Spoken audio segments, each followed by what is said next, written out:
Happy Mother's Day, if you have a mother, which unless you were suddenly spawned by a, crater in the earth, you do, I highly recommend you tell her that you're thinking of her today.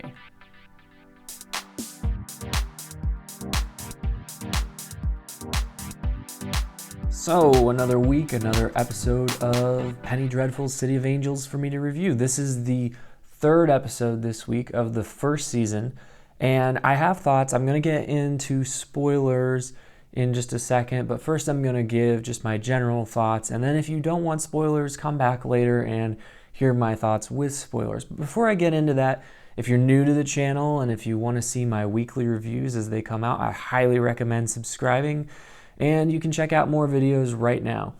So, getting into this episode of Penny Dreadful's City of Angels, which is called Wicked Old World.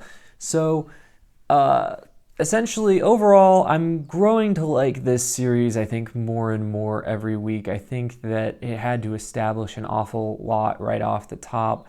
And I'm not sure if they initially knew what their identity was as a television series, but I feel like it's becoming more sure-footed with every episode. And this episode, I felt like they actually took the time to have some fun and just to explore the world and to get away from the political themes and just to, let you see the kind of fun, for lack of a better word, that you can just have on a weekly basis. I do think it's becoming a little bit more stylish, although it is cribbing an awful lot from Chinatown, and there's this thin line between a homage and outright just stealing someone else's ambiance, and I'm not sure entirely how I feel about their efforts on that regard. I really enjoyed the musical score this week. I feel it's a lot of what's evoking the Chinatown comparison for me. It's a very lush score, and the setting and the atmosphere are also very evocative of Chinatown to me. And I have it from John Logan, the creator himself, that they were trying to imitate this style of Chinatown. So that's confirmed. So I really do think that I'm growing to like this show, and I am excited for upcoming episodes, which I wouldn't have said I was after the first episode. I will say that I wonder if, based on the Chinatown, the efforts to make this seem like Chinatown, if they're not going to make this season end in tragedy, and I particularly think that could be the case with Sister Molly's character.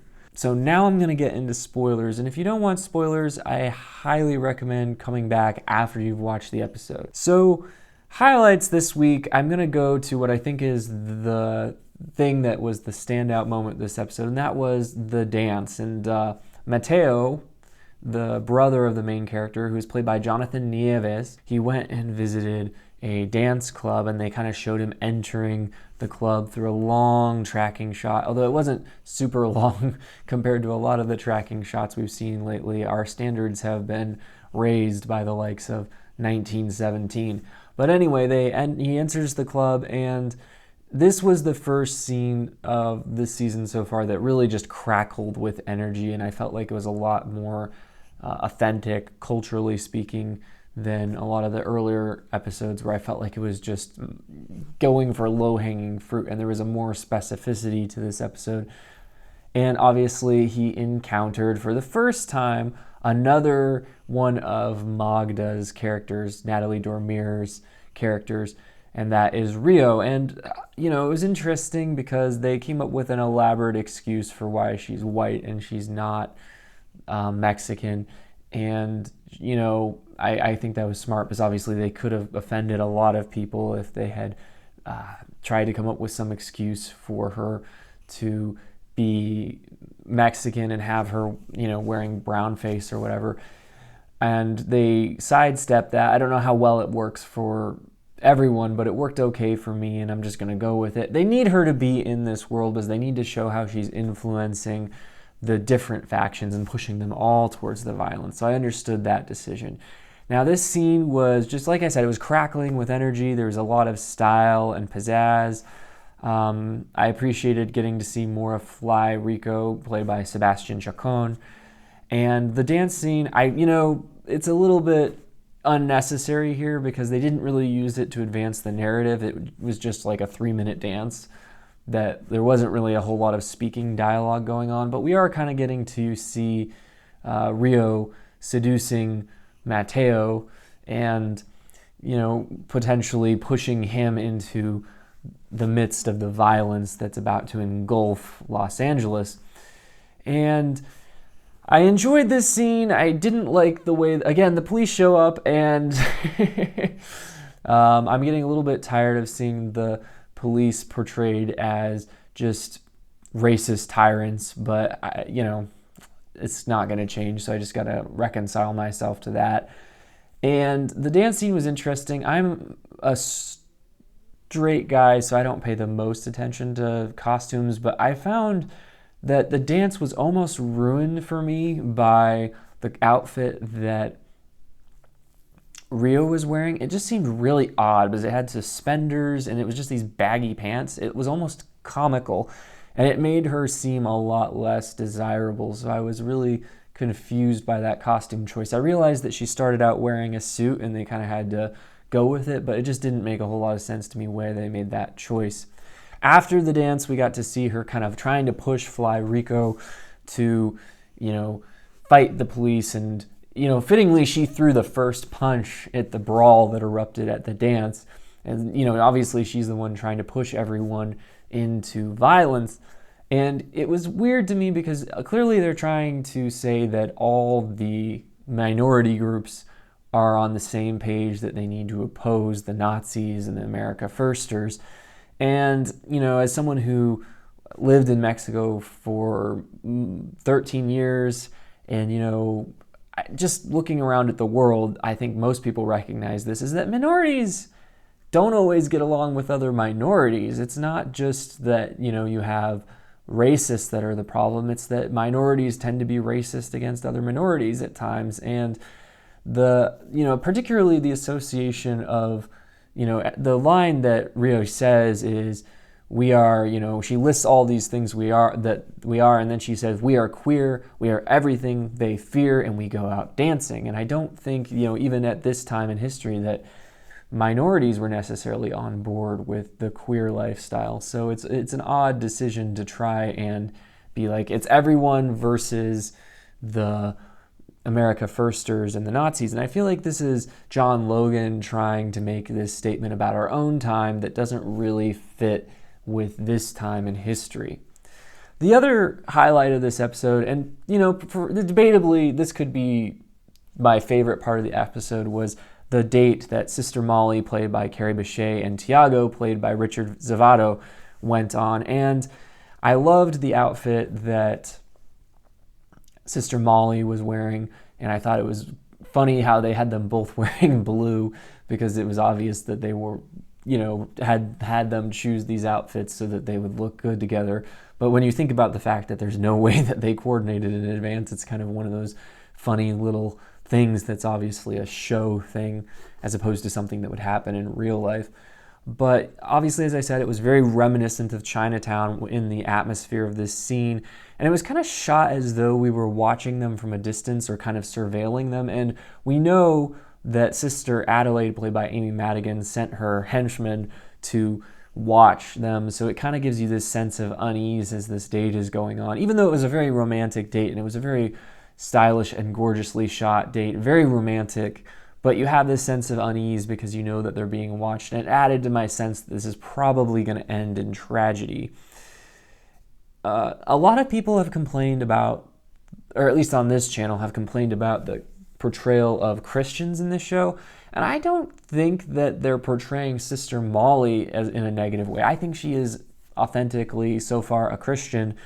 And what the point the show is trying to make, and I feel like people need to be able to distinguish between critiques of Christians and critiques of Christianity, because I think that oftentimes when you look at televangelists today and the wealth that they're amassing for themselves, it's very inconsistent with what the gospel has to say. And you look even at what Jesus did in the Gospel of John, chapter 2, verses 13 through 16, where he upended all the money changers' carts in the temple, and he accused them of turning the place of worship into a place where they were exploiting people and taking their money to try and earn, money for themselves. And it was obvious that they weren't really Christians. Well, obviously the Jews weren't Christians, they were Jews, but it was obvious that they weren't there to worship God, they were there to worship money. And I think that you have to be able to distinguish between authentic Christians and criticisms of them and criticisms of Christians that are trying to exploit people, as I think it's very obvious that Sister Adelaide is trying to do.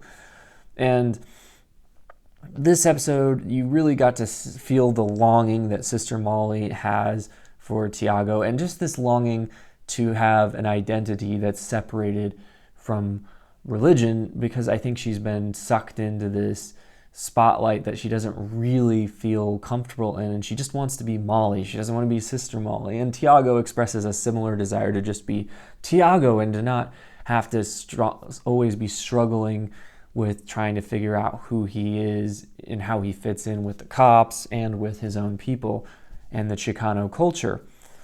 And I thought TV shows universally make shooting galleries seem way too easy. It's really not that easy in real life. But of course he wins her the Popeye, which was interesting. I loved the line that she said, "Someone so jaunty has no place in my house." And I thought that the way that they shot it on the dock and the fair, and with the sunset and the sea, it was very just beautiful to look at, and it was very, very cinematic, and I just really appreciated that. And I was impressed by the way that they had Sister Adelaide reveal that she knew where Sister Molly had been. I thought that it was very clever to have her just sing that song and be like, "Popeye the Sailor Man," instead of having cliched scene drag out. They just did it in a very clever way. And the despair that you see Sister Molly feeling at the end of this episode, I thought was really quite touching. Also, this episode, we see Lewis is on the case, but which case? He doesn't seem to be spending a whole lot of time trying to solve the mystery of the people that were murdered. And this after he was told to find any suspect last episode. But of course, we're following up on the deaths of his two friends. And we get to see their grisly corpses at the beginning of this episode. And of course, he goes and interrogates the young person he saw with Richard Goss. And one of the scenes that I had seen in the trailer that seemed interesting, where he has him on the edge of the cliff and he's interrogating him. And I think he's a pretty effective interrogator, because he intimidated him at first, but then he saw that this person was kind of at the end of his rope, and then he showed him sympathy. And I thought that was intelligent, a very smart thing to do. His approach made sense. And it was funny, the line that he says, this has been the worst week of my life, and when a Jew says it, it really means something. I thought that was a good line.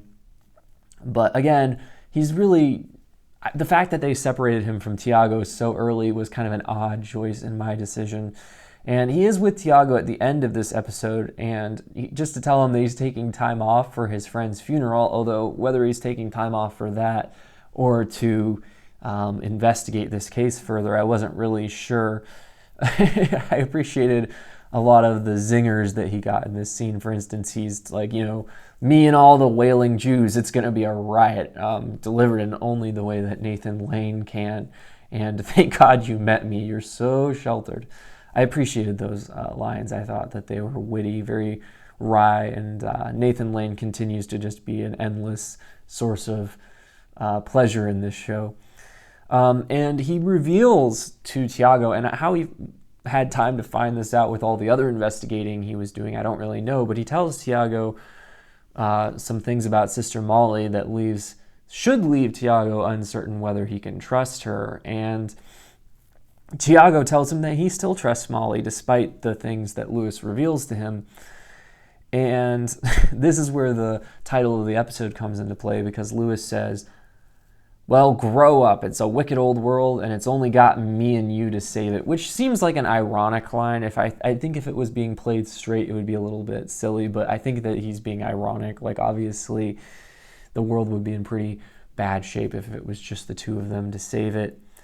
Other, just briefly, things I want to touch on. Obviously, Matteo told Raul immediately that Tiago was the one who shot him, which I found surprising. I thought they were going to draw that out and not let us know that immediately, but he told him right away, so we'll see the repercussions of that pretty quickly. But Raul surprisingly had a fair amount of sympathy here and just said he doesn't know who he is, and talked about how Tiago was stuck between being a cop and being a Chicano man.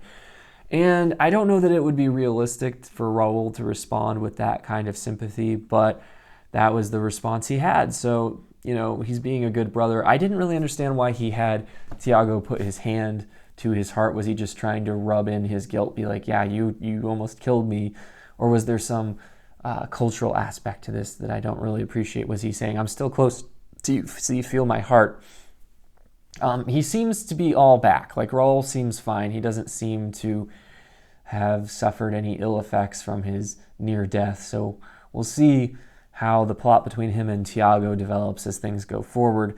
And lastly, we got to see some more of Councilman Townsend, played by Michael Gladis from Mad Men. And the big reveal of this episode is that he's gay. And I think we kind of got a hint of that early on in the episode when Alex, the other version of Natalie Dormier's Magda, tells him that you need to be careful now that you're going to be more in the spotlight. And I think that this could just seem like an irrelevant detail, except I think that what John Logan is trying to do is he's trying to show that really Townsend should not be teaming up with the Nazis and with these other oppressive groups like America Firsters, because he's in a minority. He's in a group that would be persecuted by these people if they ever knew who he actually was.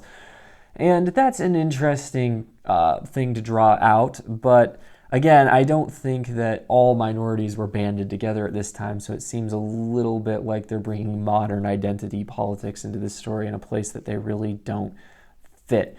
We got to see a little bit more of Richard Goss, played by Thomas Kretschmann, and he basically put Townsend in his place after he overplayed his hand, and Alex was very frustrated with this. I think she knew what this would drive Townsend to do, that it would drive him to go out and find someone to hook up with. And she basically said, you're an idiot. Why, you're not as smart as you think you are. And this was the scene where she shatters all the glass as she transforms into Magda and is walking away. And it was a very cinematic shot in the trailers for this show, and I was hoping that it would be in a more exciting scene, but this was actually a relatively unimportant scene, so I was a little bit disappointed by that. But those are my thoughts on this episode. Let me know what you thought in the comments section, and if you're interested in seeing my weekly reviews as they come out, please consider subscribing to the channel. And as always, you can watch more videos right now.